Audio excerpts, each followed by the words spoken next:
my dear students. Hope you all are enjoying learning the abacus. Now, Ruby, can you tell us what did we learn in our last class? Yes, we learned about the different parts of the abacus tool. Ray, do you want to add more to this? Ray says that we also learned how to hold the abacus tool and which fingers to use to move the beads. Very good.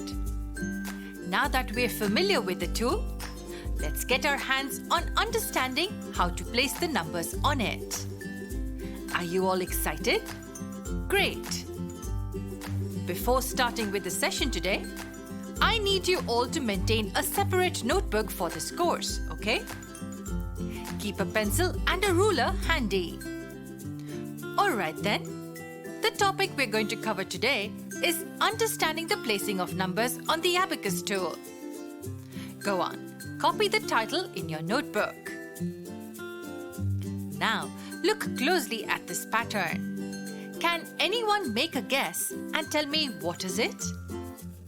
Ray, I see you've raised your hand.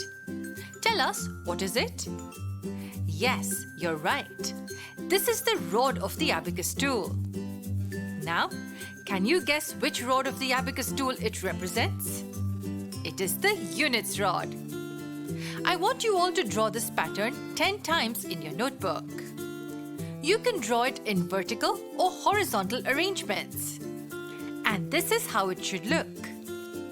First, draw 2 parallel lines vertically. Then, draw 1 horizontal line perpendicular to the parallel lines. This will make the counting bar. But which one of these is the units rod? Well, for that, we have to draw the center point. The rod which has the center point will be a units rod. There you go. Children, now you may pause the video here and take your time to draw the patterns. Are you done? Good. Let's begin. I see Ruby has a question. She's asking, why are there no beads on the rods?